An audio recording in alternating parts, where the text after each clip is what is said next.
आत्मा और परमात्मा का मिलन संजोग डे 83। आइए महाकाल के प्रेम समुद्र में बैठ जाएं। माँ पृथ्वी को अपनी गोद में अनुभव करें। मानसिक रूप से जप करते चलें और भावना करें जप की स्वाध्याय की ये दिव्य ऊर्जा माँ पृथ्वी के गर्भ में समा रही है और सभी जड़ चेतन तक पहुंचती जा रही है। ये विश्व बहुत सुंदर बन रहा है। महाकाल का सपना पूर्ण हो रहा है। युग निर्माण होने लगा है और युग निर्माण होगा हम सबके निर्माण से। हम सबके भीतर का सतयुग पूरी तरह जाग गया है। पूर्ण रूपेण हम एक सतयुगी आत्मा है। परम पूज्य गुरुदेव वंदे माता जी के सानिध्य में, गुरुमंडल देवमंडल के सानिध्य में हम युग प्रत्यावर्तन की महान प्रक्रिया का हिस्सा बन गए। ऐसा दैवीय भाव परम पूज्य गुरुदेव वंदे माता जी के श्री चरणों में बैठते हुए आगे का स्वाध्याय इदम श्री सद्गुरुवे नमः के भाव के साथ। और आज के स्वाध्याय को एक भाव के साथ शुरू करूंगी। युग धर्म तो निभाना ही होगा, युग धर्म तो निभाना ही होगा, अब तो स्वयं को जलाना ही होगा। लेकिन इस अहम की चिता से जो धुआं उठेगा, लेकिन इस अहम की चिता से जो धुआं उठेगा, उसके बाद नवनिर्माण होगा। इसी देह में नया प्राण होगा और उसके बाद क्या होगा, इसकी कल्पना भी करना असंभव सदा। महाकाल युग दृष्टा है, महाकाल युग दृष्टा है, लेकिन आने वाले युग का रचयिता भी सदा। उस युग धर्म में हम सबकी कुछ तो भूमिका, ये उम्र से निर्धारित नहीं होगा। यहाँ आप चाहे 5 हो या 50, आप चाहे 5 हो या 50, यहाँ उससे भी ज्यादा कोई अंतर नहीं उससे होगा। ये तो आत्मा की पुकार है, आत्मा की चाह है। स्वयं भगवान श्री कृष्ण 75 के थे जब हुई थी महान भारत की स्थापना। इसलिए उम्र की दुहाई देनी ये याद रखें हम सदा, इसलिए उम्र की दुहाई नहीं देनी ये याद रखें हम सदा। जो कहते हैं हम क्या कर सकते हैं, जो कहते हैं हम क्या कर सकते हैं, वो सोचें कि आप तक गुरु की वाणी बार बार क्यों आती है। उन्होंने कुछ तो आपके हमारे अंदर देखा ही होगा। एक बार उनकी दृष्टि से स्वयं को देखना शुरू करें, एक बार उनकी दृष्टि से स्वयं को देखना शुरू करें। हमारे भीतर छुपा खजाना हमको स्वयं दिखने लगेगा, हमारे भीतर छुपा खजाना हमको स्वयं दिखने लगेगा। देना एक भाव है, देना एक भाव है, एक चाह है। जो स्वयं को सुधार ले, जो स्वयं को सुधार ले, उसने स्वयं को ईश्वर को सच्चे अर्थ में समर्पित किया। उसके बाद हमारी आपकी देह से गुरु कर लेंगे जो उन्हें करना, उसके बाद हमारी आपकी देह से गुरु कर लेंगे जो उन्हें करना। अरे गुरु वो शक्ति है जो कृष्ण स्वरूप से बांस के समर्पण को स्वीकार करती है, जो कृष्ण स्वरूप से बांस के समर्पण को स्वीकार करती है और स्वयं मेहनत करके बांस से मुरली बनाती है, अपने अधर पर सजाती है और श्रेय बांस को देती जाती है। बांस तो जड़ है, उसने किया क्या, मात्र समर्पण किया, सदा कृष्ण का नाम लिया और कृष्ण चिंतन किया। और गुरु ने कृष्ण रूप से बांस को क्या ही नया स्वरूप दे दिया। लेकिन उसके लिए बांस को बहुत कुछ सहन करना पड़ा, लेकिन उसने कृष्ण के सिवा कुछ ना कहा और मुरली बन मात्र अधर पर नहीं वो सजा, और मुरली बन मात्र अधर पर नहीं वो सजा, उसमें से जो ध्वनि निकलती है वो है राधा राधा राधा सदा। उसमें से जो ध्वनि निकलती है वो है राधा राधा राधा सदा। हम तो चेतन हैं, क्या इस बात से कुछ सीख सकते हैं? हमको बस बहाना नहीं करना। हर धर्म जरूरी है, हर धर्म जरूरी है, लेकिन इस आपत्ति काल में युग धर्म के आगे सब फीका सदा। लेकिन इस आपत्ति काल में युग धर्म के आगे सब फीका सदा। कुछ नहीं कर सकते ये कहना अनुचित है। उपासना साधना आराधना का दीप चलो भीतर जगा लेते हैं, भीतर से साफ सुथरे चलो बन जाते हैं। वो कहती है ना वंदनीय माँ, कोठरी मन की सदा रख साफ बंदे, कौन जाने कब प्रभु आन बैठे। तुम बुलाते हो यदि भावना से, कौन जाने कब निमंत्रण मान बैठे। प्रेम प्रेम प्रेम ही एकमात्र धर्म इस युग का। प्रेम के साथ ही कोई युद्ध धर्म युद्ध हो सकता है यहाँ। प्रेम के साथ ही कोई युद्ध धर्म युद्ध हो सकता है यहाँ। प्रेम वो है जो देह भाव से सर्वथा मुक्त हो। प्रेम अकारण होता है सदा, नहीं प्रेम पर किसी भी व्यवहार का प्रभाव पड़ता। प्रेम का आवरण क्या, ये गुरु ही निर्धारित करेगा सदा। लेकिन अंतःकरण अगर एक बार प्रेम से भर गया, उस अनंत प्रेम स्रोत से जुड़ गया, तो उसे किसी से कुछ नहीं होगी चाह। वो बस ईश्वर को चाहेगा, वो बस ईश्वर को चाहेगा, लेकिन ईश्वर से कभी कुछ नहीं चाहेगा। असल में तो वो अपने इष्ट से एक हो जाएगा, कब उसे भी नहीं होगा पता, क्योंकि बूंद समुद्र में मिल गई। अब तो प्रेम रूपी समुद्र बस लीला खेल रहा, अब तो प्रेम रूपी समुद्र बस लीला खेल रहा, अपनी बूंद का जहां मन वहां इस्तेमाल करता सदा। चलो चलो गुरुदेव माँ के प्रेम समुद्र में समा जाते हैं, चलो गुरुदेव माँ के प्रेम समुद्र में समा जाते हैं, गुरु तत्व से एक हो जाते हैं, अपने बड़ों से आशीष पाते हैं। और यहाँ सभी बड़े हैं, कोई छोटा है कहाँ, और यहाँ सभी बड़े हैं, कोई छोटा है कहाँ। हर मानव में ईश्वर बसता सदा, चलो हर मानव के भीतर के देवता को प्रेम से शीश नवाते हैं, चलो हर मानव के भीतर के देवता को प्रेम से शीश नवाते हैं।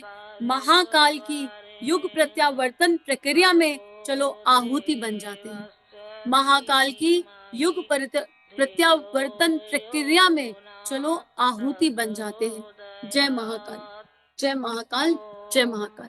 और इसी भाव को हृदय में धारण करते हुए आज का स्वाध्याय करें। और अब हम ये मान लें कि हम सब वो आहुति हैं जिसे इस युग प्रत्यावर्तन प्रक्रिया की यज्ञ अग्नि में जाना ही होगा। और सौभाग्य यह है कि परम पूज्य गुरुदेव वंदे माँ गुरु मंडल, देव मंडल, ऋषि मंडल इस यज्ञ के चारों ओर बैठे हैं। एक यज्ञ कुंड जल रहा है और इसके चारों ओर ब्रह्म ऋषि बैठे हैं, देव ऋषि बैठे हैं, वो लोग आहुति दे रहे हैं। हम लोग सामग्री बने हुए हैं, और सामग्री बने लेकिन किसके हाथों से जा रहे हैं। आप सोचो, भगवान श्री राम, भगवान श्री कृष्ण, हमारे इष्ट परम पूज्य सप्त ऋषि मंडल, जाने कौन कौन सी देव शक्तियों ने इस सामग्री को अपने हाथ से उठाया। आप सोचिए, अपनी देह में चिंतन करके देखिए, अपनी समस्त इंद्रियों को एकाग्र कर लीजिए और विचार कीजिए, भाव कीजिए कि आप सामग्री हैं, हम सामग्री हैं। स्पर्श किसने किया? हमारे इष्ट ने अपना हाथ हम पर छू लगा दिया और वो खुद हमको इस यज्ञ अग्नि में आहूत कर रहे हैं। तो क्या ही नव निर्माण होगा, वातावरण कितना खूबसूरत और सुंदर हो जाएगा। तो इसी भाव के साथ आगे पढ़ते हैं। परम पूज्य गुरुदेव ने मृत्यु से बाहर निकाल दिया, मृत्यु के भय से पूरी तरह मुक्त कर दिया हम लोगों को। और अगर हम मुक्त नहीं हुए, पिछले 4-5 दिन के स्वाध्याय को बार बार सुने, हमें समझ में आ जाएगा। उसके बाद परम पूज्य गुरुदेव ने समय का सदुपयोग समझाया, बहुत खूबसूरती से समझाया और बताया कि हमको समय को इन्वेस्ट करना है या इन्वेस्टमेंट कर रहे हैं, क्या स्पेंड कर रहे हैं, हमको ये देखना होगा। और अलग अलग उदाहरणों से समझाया कि खाना बना रहे हैं तो वो खाना बना तो वो एक जिम्मेदारी है, लेकिन अगर वो प्रसाद बना तो वो आत्मा के प्रति कर्तव्य कर्म है। क्योंकि युग धर्म कहता है कि हमको शास्त्र अनुसार और लोक कल्याण के अनुसार अपने कर्तव्यों का पालन करना होगा, और वही युग धर्म है। बाकी सारे धर्म एक धर्म। आप बहुत अच्छे हैं, हम बहुत अच्छे हैं, हम एक बहुत अच्छी बेटी है, बहुत अच्छा बेटा है, बहुत बढ़िया बात। बेटी का धर्म निभा लिया, बेटे का धर्म निभा लिया, संतान धर्म पूर्ण हुआ, बहुत अच्छी बात है। तालियां तालियां तालियां, अपने लिए तालियां बजाइए, अपनी कमर पर एक पैट दीजिए, अपने आप को खूब सारा प्रोत्साहन दीजिए, माता पिता का आशीर्वाद अर्जित कीजिए, बहुत बढ़िया बात। हम पत्नी है, हमने पत्नी धर्म निभा लिया, बहुत बहुत बधाई, हम सबको अनन्य बधाई। हम माँ है, हमने माँ का धर्म निभा लिया, और बहुत बधाई। अपने आप की सराहना करते रहिए, करते रहिए, करते रहिए, अपने आप को खूब सारे लॉलीपॉप टॉफी देते रहिए, और आसपास वाले भी देंगे, यकीन मानो आसपास वाले भी देंगे, क्योंकि जो युग धर्म निभाएगा उसको तो विष पीना पड़ेगा। जो युग धर्म निभाएगा उसको ये सारे धर्मों का त्याग करना ही पड़ेगा, और करना ही चाहिए, ये आपत्ति काल है। और जब युग धर्म निभाओगे तो महाकाल की संतान कहलाओगे, महाकाल की संतान कहलाओगे तो विष का पान करना पड़ेगा। लेकिन जैसे माँ मीरा का विष अमृत बन गया, आपको इस विष का एहसास नहीं होगा, वो आपके लिए सदा ही अमृत होगा। आपकी अंतरात्मा को, आपकी चेतना को पता ही नहीं चलेगा कि विष होता क्या है। माँ मीरा से कोई पूछे विष का स्वाद क्या, कहेंगे विष, मैंने तो कभी पिया ही नहीं, मुझे कैसे स्वाद पता, मैंने तो अमृत ही ग्रहण किया था। देखने वालों की नजर में विष था, लेकिन माँ मीरा के लिए वो विष नहीं था। तो आइए आहूत होने के लिए तैयार हो जाएं, युग धर्म निभाएं। आगे गुरुदेव स्वाध्याय में लिखते हैं, सामान्यतः सुख समझकर जो अबोध व्यक्ति भोग परायण बने रहते हैं, वे बड़ी भूल करते हैं। मनुष्य जीवन की विशेषता है भगवत चिंतन परायण बने रहना। मतलब आ गया नाम जप, आत्मा और परमात्मा के मिलन संजोग की कॉपी चौथाई रह गई है, पेज नंबर 112, और यहाँ नाम जप की बात आ गई। भगवत चिंतन का मतलब क्या है? हर समय नाम जप। आत्मा हर समय इष्ट का चिंतन करे, इष्ट के गुणों का चिंतन करे। हम चिंतन क्या करते हैं? बच्चा स्कूल में है तो क्या कर रहा है, आज क्या खाने में बनेगा, हाय राम कल का लोन उतारना है, घर नहीं है, गाड़ी नहीं है। हम अबोध चिंतन करते हैं। इस चिंतन को गुरुदेव ने अबोध चिंतन कह दिया, क्योंकि हम सुख समझकर इसका चिंतन कर रहे हैं, और ये बहुत बड़ी भूल है। आइए अपनी भूल मिलकर सुधार लेते हैं। दिन भर में हिसाब लगा लेते हैं, सबने रजिस्टर बना लिए होंगे कि अगर हम समय का नियोजन कर रहे हैं और इन्वेस्टमेंट केवल उसी को कहेंगे जिस घंटे में भगवत चिंतन बना रहा, उससे बड़ी कोई इन्वेस्टमेंट नहीं है, और बाकी सब एक्सपेंडिचर है। कोई भी काम करो भगवान का काम मानकर करो, भगवान का काम जानकर करो, और उस कर्म के फल से मुक्त होकर करो, और भगवान का चिंतन करते हुए करो, तो वो भगवत चिंतन हो जाता है। फिर भोगों के चिंतन अथवा उनको प्राप्त करने के उपाय में लगा हुआ मनुष्य अपनी वृत्तियों को दूषित कर देता है, संसार बिगाड़ लेता है, उसके चित्त सत्कर्मों की ओर उन्मुख नहीं होते। जो व्यक्ति भगवत चिंतन अथवा सत्कर्म परायण न रहकर भोगों में ही निरत रहता है, वह शरीर से मनुष्य होता हुआ भी गुण कर्म स्वभाव से पशु है। इस पर एक्सप्लेन नहीं करूंगी ज्यादा, हम चेक कर लें हम क्या हैं। हम पशु तो नहीं है। अगर अभी भी हम नंबर 83 पर पशु समान जीवन जी रहे हैं, तो किताब दोबारा सुननी शुरू कर दो इसी क्षण से। इसी क्षण से जब तक हम मानव ना बन जाए, मानव तो है, मानवता ना जाग जाए, जब तक हम इंसान है और पेट प्रजनन से बाहर ना आ जाए, जब तक ये जागृति हमारे अंदर ना हो जाए कि अब हम युग धर्म निभाएंगे, तब तक हम इस किताब को, इन ऑडियो को बार बार सुनेंगे, नहीं तो इस किताब को बार बार पढ़ेंगे, रिपीट मोड पर पढ़ेंगे, चाहे ता उम्र पढ़नी पड़े। ये संकल्प भीतर उठा लें आज हम। मनुष्य की भोग परक पशु प्रवृत्तियां उसके पतन एवं विनाश का कारण बनती है। भोग प्रवृत्तियों के पोषण से मनुष्य मृत्यु के उपरांत निकृष्ट योनियों में भ्रमण करता हुआ नारकीय यातनाएं पाता है। जिस पुण्य पूंजी से वह मनुष्य शरीर का अधिकारी बना होता है, वह नष्ट हो जाती है। जिस पुण्य पूंजी से मनुष्य शरीर का अधिकारी बना होता है, वह नष्ट हो जाती है, फलतः वह निकृष्ट गतियों में जा गिरता है। तो यहाँ एक बात साफ है कि एक बार मानव तन मिल गया तो जरूरी नहीं है कि हर बार मानव तन ही मिलेगा। देखो योनियां बहुत सारी है ना। एक पेड़ का जीवन देख लो आप, कितना दैवीय जीवन होता है एक पेड़ का, कितना दैवीय जीवन। ठीक है, लेकिन कुछ पेड़ आश्रमों में दिखाई पड़ते हैं, और कुछ पेड़ जंगलों में दिखाई पड़ते हैं, और कुछ तुलसी बनकर पैदा होते हैं, कुछ कैक्टस बनकर पैदा हो जाते हैं। तो ये डिपेंड करता है ना, पेड़ तो एक ही है, और सारे के सारे ही हमारी समाज को तो कंट्रीब्यूट ही कर रहे हैं। कोई ऐसा पेड़ नहीं जो समाज को कंट्रीब्यूट नहीं करता। कुछ पेड़ों की पूजा की जाती है। तो ऐसे ये मानव योनि है, इसमें कोई कुछ कैसा काम कर रहा है, कुछ कैसा काम कर रहा है, कुछ कैसा काम। लेकिन पेड़ जड़ होकर भी केवल दे ही रहे हैं, भले ही वो कैक्टस हैं। और हम मनुष्य जब कैक्टस बन जाते हैं ना, तो खोखला कर देते हैं इस समाज को। तो हम क्या कर रहे हैं, हम देख लें कि हम कहीं वो जड़ पेड़ तो नहीं है जो समाज को खोखला करने पे लगे हुए हैं। अपनी जागृति नहीं कर रहे अगर, तो समाज को खोखला कर रहे हैं। अगर हम विषाक्त सोच रहे हैं, हमारी सोच में करुणा प्रेम संवेदना के अलावा कुछ और है, कोई भी लोअर इमोशन जिनके नाम भी अब नहीं लेने चाहिए, अगर हैं, तो हम पर्यावरण में विष घोल रहे हैं, और जो हम घोलेंगे वही लौटकर आने वाला है। इसमें कोई दो राय नहीं है, क्योंकि जो भेजोगे वो लौट कर आएगा। शब्द ब्रह्म है, तो विचार तो और भाव तो उससे और बड़ी शक्ति है। भावना और विचारना उससे कई गुना ज्यादा बड़ी शक्ति है। तो अब हम चेक लगा लें कि हम क्या कर रहे हैं, और अगर हमने ऐसा किया तो फिर हमें इसी योनियों में जन्म मिलेगा। निकृष्ट योनियां जिनको देखकर हम है करते हैं आज की डेट में, ऐसी योनियों में जन्म मिलेगा। हालांकि हमको भय से सत्कर्म नहीं करने, भय से किया हुआ सत्कर्म, चलो सत्कर्म तो है, लेकिन उसमें कितना पुण्य, इंटेंशन मैटर करती है ना। जैसे एक एग्जाम्पल देती हूँ, अगर आपको किसी कम्युनिटी से बहुत ज्यादा चिढ़ है, कई बार हो जाता है, हम ब्राह्मण हैं, हम पंडित हैं, तो हमको बनिए पसंद नहीं आ रहे हैं, या हमको किसी पर्टिकुलर कम्युनिटी से प्रॉब्लम है, और कम्युनिटी तो हम लोगों ने बनाई है। मनुष्य जब जन्मा था, तो वो मूवी कहती है ना, 3 इडियट, ठप्पा लेके नहीं जन्मा था। हर कोई मानव है तो मानव है तो मानव है, ये तो हमने बनाया। कोई हिंदू, कोई मुस्लिम, कोई सिख, कोई ईसाई, ये हम लोगों ने डिसाइड किया। उसमें भी हिंदुओं में मल्टीपल हिंदू हो गए, कोई कहीं आ गया, किसी की लास्ट नेम कुछ है, किसी की लास्ट नेम कुछ है। ये सब मानव का किया हुआ है ना, मनुष्य का किया हुआ है। भगवान ने ऐसी कोई व्यवस्था कभी नहीं बनाई। लेकिन अगर हम किसी कम्युनिटी से प्यार नहीं कर पा रहे हैं, हम किसी कम्युनिटी से चिढ़ते हैं, या हमको नहीं पसंद किसी भी कारण से, और हमको ये पता चल जाए कि किसी कम्युनिटी से अगर आप चिढ़ते हैं, या किसी कम्युनिटी को आप पसंद नहीं करते हैं, तो आपको उसी कम्युनिटी में जन्म लेना पड़ेगा। ये इन्फॉर्मेशन आप तक पहुंच जाए, और डर के मारे आप कहें नहीं नहीं, हम तो उस कम्युनिटी से बहुत प्यार करते हैं, हम तो उस कम्युनिटी से बहुत प्यार करते हैं। तो भगवान मूर्ख नहीं है, वो जान रहा है, वो देख रहा है कि इतनी चिढ़ है, इतनी नफरत है कि हे भगवान, उस कम्युनिटी में जन्म ना हो जाए। इस चक्कर में हम प्यार का ढकोसला करने लगे हैं इस टाइम। इसका क्योंकि मूल भाव क्या है, हाय भगवान, हम तो प्यार करते हैं, इसलिए कह रहे हैं हम ये बार बार कि डर पड़ गया कि मरने के बाद कहीं उस कम्युनिटी में जन्म ना ले ले। तो देख लो हेट्रेड किस स्तर पर है। तो कभी भी किसी कम्युनिटी से नफरत मत कीजिए।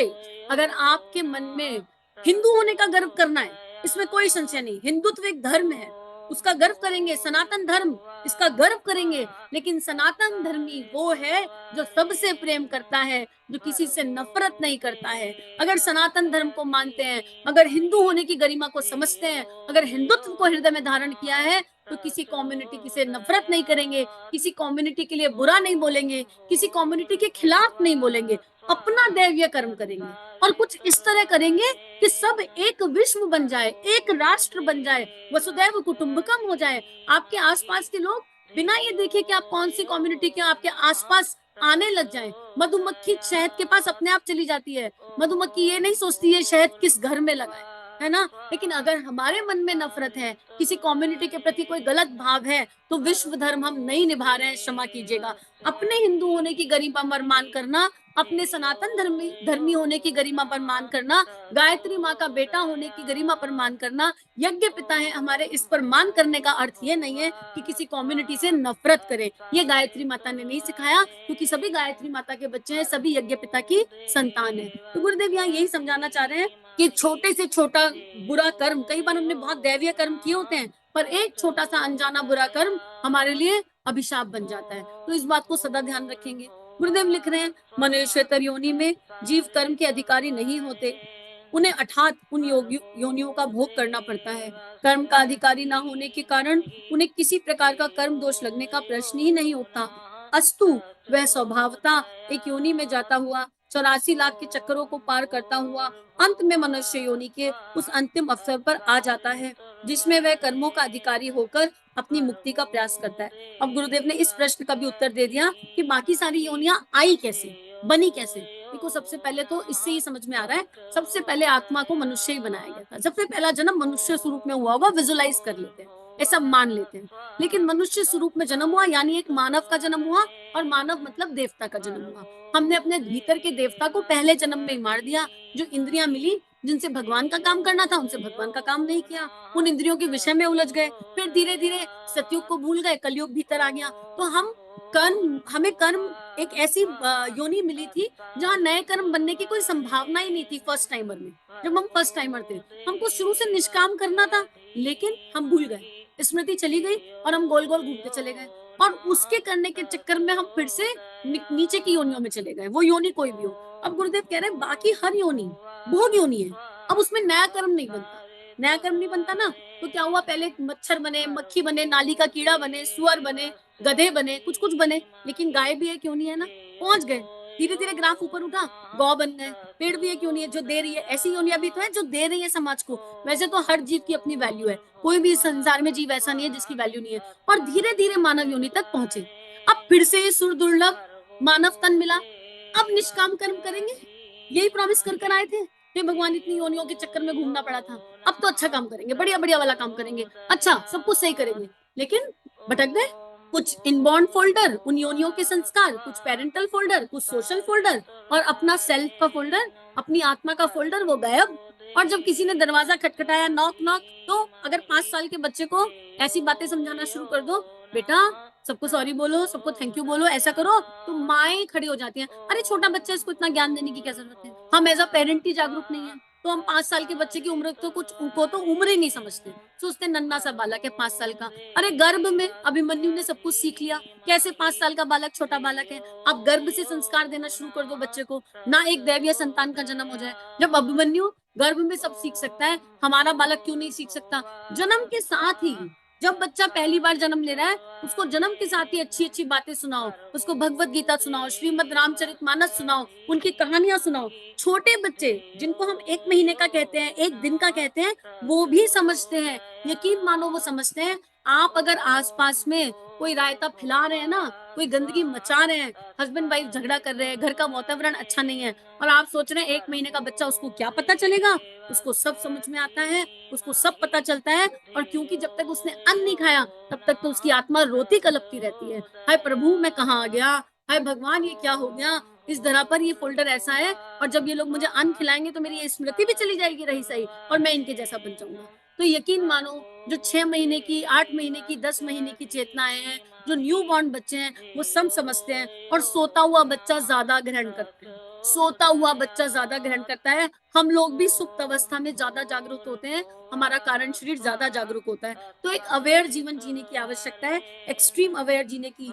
तो अब ये नहीं कहेंगे कि योनियां कहाँ से बनी। अब हम देख लें, अगर आज की डेट में भगवान सामने आ जाए और कहें अब तुम्हारी मृत्यु है, तो हम दोबारा मानव जन्म में पहुंचेंगे या नहीं पहुंचेंगे? अपनी कॉपी जांच लो, क्या होगा? मानव जन्म मिलेगा, किसी और योनि में पहुंच जाएंगे। इससे डरना नहीं है, जो भगवान ने उस योनि को स्वीकार कर लेंगे, चलो कोई बात नहीं। लेकिन अगर उत्तर ये मिल रहा है ना, बेटा अगले जन्म तो ये मानव देह मिलने वाली नहीं है, तो अभी से सुधर जाओ।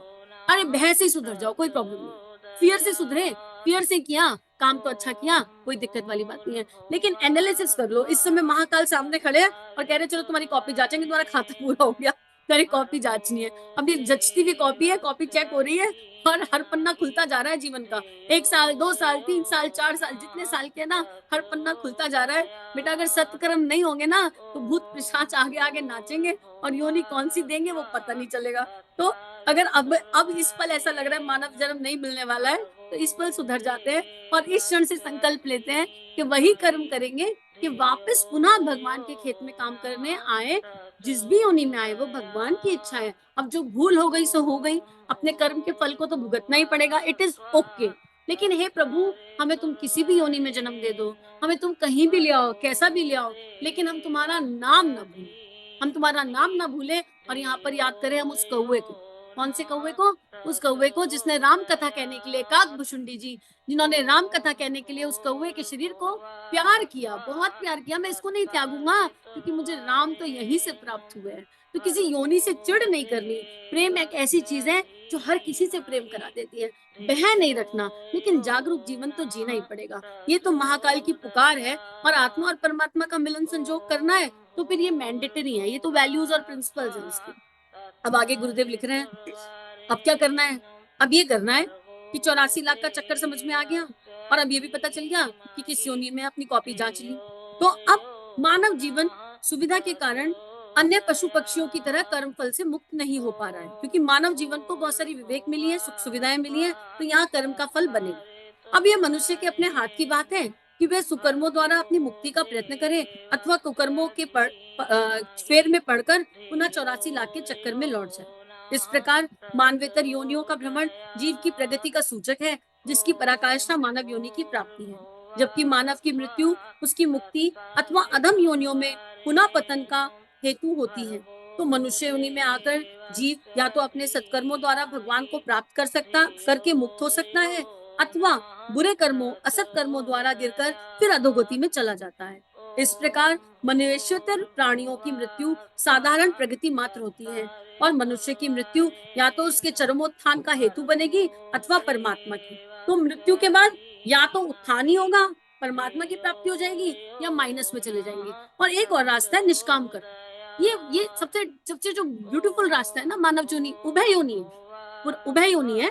उभय योनि का मतलब है नए कर्म, हम निष्काम कर्म कर सकते हैं, पुराने कर्मों का प्रायश्चित करेंगे इसी देह से, और नए कर्म ना बने इसका प्रयास करेंगे। इसका प्रयास करेंगे। वो कैसे बनेगा?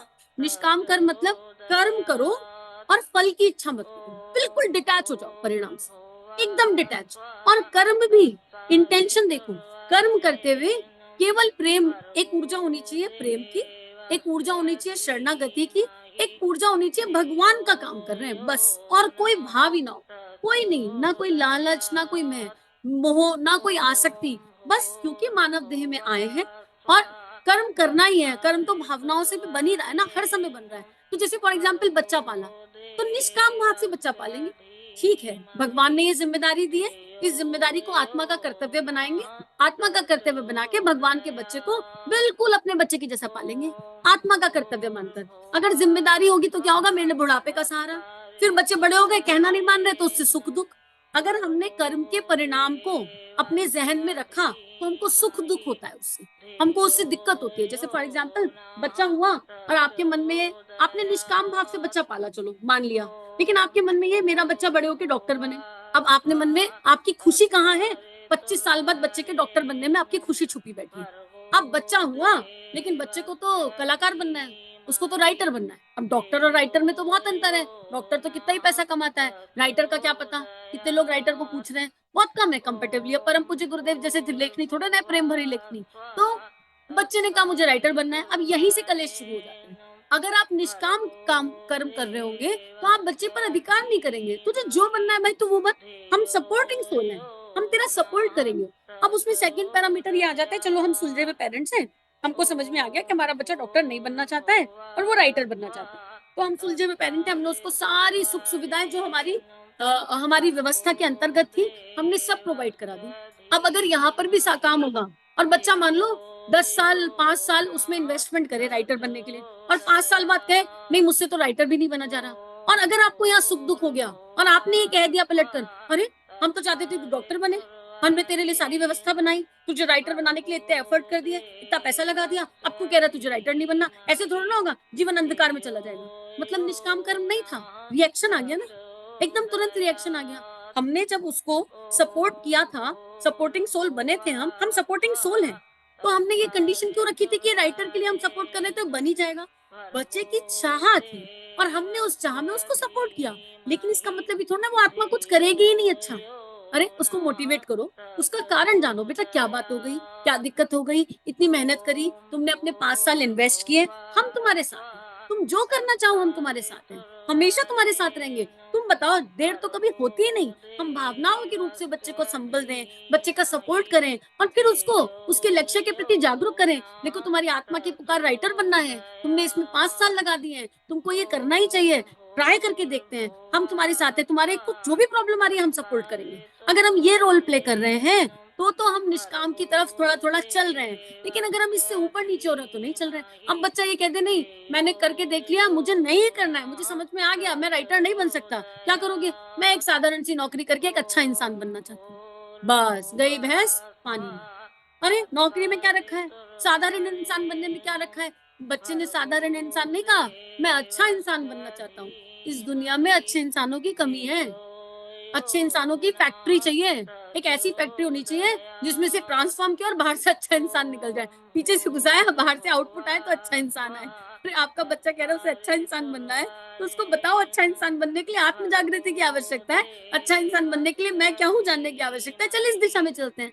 लेकिन we have to play a supporting role, और हर जगह, यहाँ पेरेंट और चाइल्ड की बात नहीं है, एवरी रिलेशनशिप आप कहीं पर भी हो, आप चाहे ऑफिस में हो, चाहे घर पे हो, चाहे समाज में हो, हर जगह हम केवल सपोर्टिंग सोल हैं, वो भी भगवान की कृपा से है, हमारे बस की नहीं, हम खुद को नहीं जगा पा रहे, हम किसी को क्या जगा लेंगे और किसी के लिए क्या ही कर लेंगे। जब हम खुद अपने लिए कुछ नहीं कर पा रहे तो हम किसी के लिए क्या कर पाएंगे। लेकिन अगर भगवान ये सौभाग्य दे रहे हैं तो इस सौभाग्य को सराहते हुए हम निष्काम कर्म की ओर कदम बढ़ाएं, और निष्काम कर्म की ओर कदम बढ़ गया तो परमात्मा की प्राप्ति हो या ना हो, सुकून बड़ा प्राप्त हो जाएगा, आनंद बहुत प्राप्त हो जाएगा, हर पल का आनंद रहेगा, और मृत्यु से भय हमेशा हमेशा के लिए क्षय हो जाएगा।